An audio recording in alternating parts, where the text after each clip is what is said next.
معزز سامعین کرام، السلام علیکم ورحمۃ اللہ وبرکاتہ۔ آج ہم جس موضوع پہ بات کریں گے وہ ہے کہ جنات کیا ہیں، جنات کی کیا حقیقت ہے، اور جنات کے کون کون سے قبیلے ہوتے ہیں، جنات کی کون سی اقسام ہیں، ان کے بارے میں کچھ تفصیلی بات کریں گے۔ فرمایا کہ جنات جس طرح انسانوں کے قبیلے ہوتے ہیں، اسی طرح جنات کے بھی قبیلے ہوتے ہیں۔ جس طرح انسان میں اچھا برا ہوتا ہے، اسی طرح جنات میں بھی اچھے برے ہوتے ہیں۔ کوئی فاسق ہوتا ہے، کوئی مومن ہوتا ہے، اور پھر جس طرح موت کے بعد انسانوں کا رزلٹ سامنے آئے گا، اسی طرح جنات کا بھی رزلٹ سامنے آئے گا، اور اللہ سبحانہ و تعالیٰ ان سے حساب و کتاب کریں گے، اور ان میں کوئی کامیاب ہو جائے گا اور کوئی اس میں ناکام ہوگا۔ انسان کو اللہ نے مٹی سے بنایا ہے، اور جنات کو اللہ نے آگ کے شعلے سے بنایا ہے۔ اب یہ تو کچھ ایسی خصوصیات تھیں جو جن اور انسان کے درمیان جدا جدا ہیں، اور پھر جو حساب و کتاب میں دونوں ایک دوسرے کے شریک ہیں، یعنی جس طرح انسانوں سے حساب ہوگا اسی طرح جنات سے بھی حساب ہوگا۔ اور یہ یاد رکھیں کہ انسان کے بدن میں داخل ہونے والا جن وہ ظالم ہی ہوتا ہے، اس کر کے وہ انسان کے بدن میں داخل ہوتا ہے، کیونکہ مومن جن کبھی بھی انسان کے بدن میں داخل نہیں ہوتا۔ جس طرح دنیا کے اندر مومن آدمی کسی کو تکلیف نہیں دیتا، اور اگر اس سے کوئی تکلیف ہو بھی جائے تو پھر وہ ڈرتا ہے، اللہ سے معافی مانگتا ہے، ہم لوگوں سے بھی معافی مانگ لیتا ہے۔ لیکن جو ظالم جن ہوتا ہے، جس طرح انسانوں میں جو ظالم ہوتے ہیں وہ انسانوں کو تنگ کرتے ہیں، اسی طرح جنات میں کچھ ظالم ہوتے ہیں جو انسانوں کو تنگ کرتے ہیں، پریشان کرتے ہیں، اور ظلم کی وجہ سے بدن میں داخل ہو جاتے ہیں۔ پھر بدن میں داخل ہونے کی کچھ صورتیں ہوتی ہیں کہ جن بدن میں کیسے داخل ہوتا ہے۔ تو جن بدن میں انسان کے جو جسم کے اندر سوراخ ہوتے ہیں، یعنی کہ جسے ہم مسام کہتے ہیں، مسام کے ذریعے بھی بدن میں داخل ہو جاتا ہے۔ اسی طرح کان کے راستے سے بھی انسان کے بدن کے اندر سوراخ ہیں، اسی طرح جو ہے ناک کے راستے سے بھی اور منہ کے راستے سے بھی داخل ہو سکتا ہے۔ یعنی یہ کچھ خصوصیات ہیں جو، کیونکہ یجری من الدم کا لفظ آتا ہے کہ شیطان انسان کے بدن میں ایسے دوڑتا ہے جیسے خون دوڑتا ہے، تو اللہ نے اسے یہ قوت دے رکھی ہے کہ وہ بدن کے اندر داخل ہو جاتا ہے۔ پھر آگے اس کی کچھ اقسام ہیں کہ حضرت ثعلبہ رضی اللہ تعالیٰ عنہ نے حضور صلی اللہ علیہ وسلم سے سوال کیا کہ اللہ کے رسول جنات کی کتنی قسمیں ہیں؟ تو ان میں آپ نے فرمایا کہ عفریت، کریم اور الغول، یعنی یہ تین قسمیں آپ صلی اللہ علیہ وسلم نے بتائیں۔ ان میں جو ایک جن ہوتے ہیں کہ جو اڑتے ہیں ہوا میں،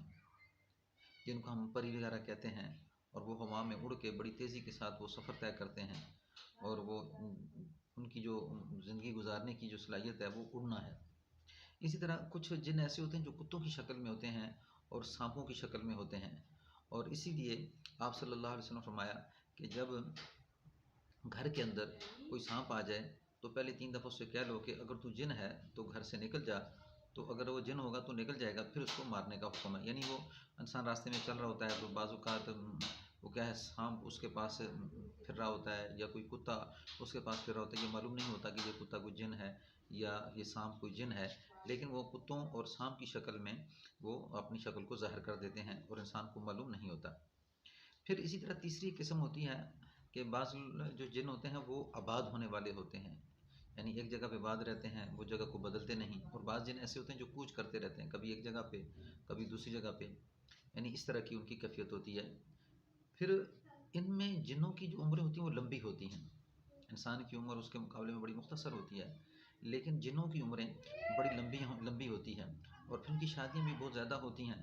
اور ان میں کیا ہوتا ہے، جس طرح انسانوں کے اندر فرقے ہیں، مشرک ہے، مسلمان ہے، موحد ہے یعنی اللہ کو ایک ماننے والا ہے، ہندو ہے، عیسائی ہے، یہودی ہے، سکھ ہے، تو ان کے اندر بھی اسی طرح کیا ہوتے ہیں کہ مذہب ہوتے ہیں، اور وہ ان مذہب کے پیروکار ہوتے ہیں۔ پھر جنوں کی ایک قسم ہوتی ہے جو عورت کے حمل کو گرا دیتی ہے، تو وہ جو حمل کو گراتی ہے تو بعض اوقات یہی قسم انسان کی بنائی کو ختم کر دیتی ہے، اچانک انسان کی بنائی، اچانک انسان کی جو ہے روشنی ختم ہو جاتی ہے۔ اسی کر کے فرمایا کہ جنات کو اللہ نے قوت دے رکھی ہے کہ وہ بدن میں داخل ہو کے انسان کے جسم میں تکلیف کو پیدا کرتے ہیں۔ تو اکثریت کے ساتھ بعض اوقات ایسا ہوتا ہے کہ انسان کا بولنا بند ہو جاتا ہے، انسان کی نظر چلی جاتی ہے، تو یہ اکثر جنات کی وجہ سے بھی ہوتی ہے، یہ انسان کو سمجھنا چاہیے۔ اور پھر ایک انسان کا جو ساتھی ہے، ایک کریم جن ہے، جس کو اللہ سبحانہ و تعالیٰ نے اس انسان کا ساتھی بنایا ہے، جس کے قرآن پاک کے بارے میں ذکر ہے، قال قرینہ وأطغیتہ ولکن کان فی ضلال بعید،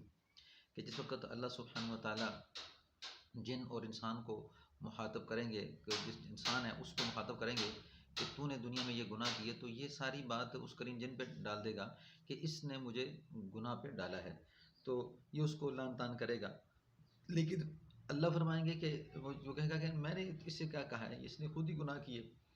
میں نے تو اس کو نہیں کہا تھا کہ ایسا کر، تو وہ اپنی بات سے ہٹ جائے گا، اور پھر اللہ نے دونوں کو، یعنی کہ جو گناہ میں مبتلا تھے دونوں کو پکڑیں گے اور جہنم میں ڈال دیں گے۔ تو یعنی یہ قرین ایک ساتھی ہوتا ہے جو انسان کے بدن کے ساتھ ہوتا ہے، جس طرح انسان پیدا ہوتا ہے اسی طرح یہ جن بھی پیدا ہوتا ہے اور پھر اس کے ساتھ رہتا ہے، اور پھر جس کو مرتا ہے تو بعض لوگ تو کہتے ہیں کہ یہ بھی مر جاتا ہے، بعض اوقات یہ کہتے ہیں کہ مرتا نہیں ہے بلکہ کسی قبر پہ رہ جاتا ہے، اور بعض اوقات ایسا بھی ہو سکتا ہے کہ وہ اپنے قوم قبیلے کے اندر آ کے وہ اپنی زندگی گزارتا ہے۔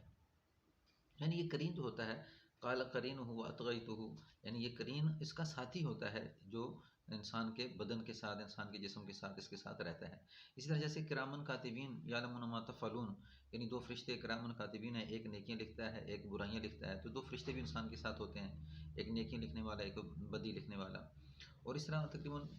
چار اور فرشتوں کے بارے میں آتا ہے کس طرح جو انسان کی حفاظت کے لیے یہ فرشتے مقرر کیے گئے ہیں، اور کیونکہ دنیا میں بڑی بڑی مخلوقیں ہیں تو ان مخلوقوں کے شر سے بچنے کے لیے اللہ سبحانہ و تعالیٰ ان فرشتوں کو استعمال کرتے ہیں، اور پھر انسانوں کو ان کی اس تکلیف سے بچاتے ہیں۔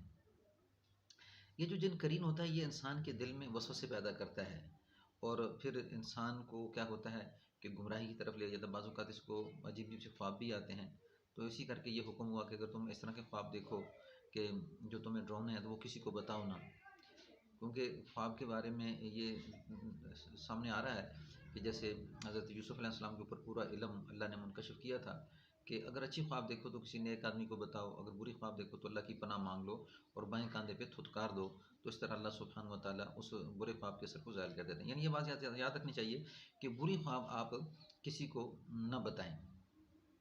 تو یہ جو جن عفریت ہے یہ ایک بڑا طاقتور جن ہوتا ہے،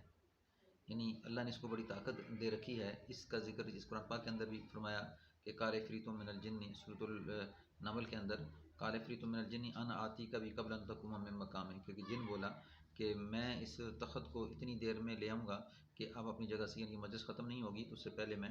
وہ تخت لے آؤں گا۔ پھر وہاں پہ ایک عالم تھا، قال الذی عنده علم من الکتاب انا آتیک به قبل ان یرتد علیک طرفک، کہ اس عالم نے یہ کہا تھا کہ قال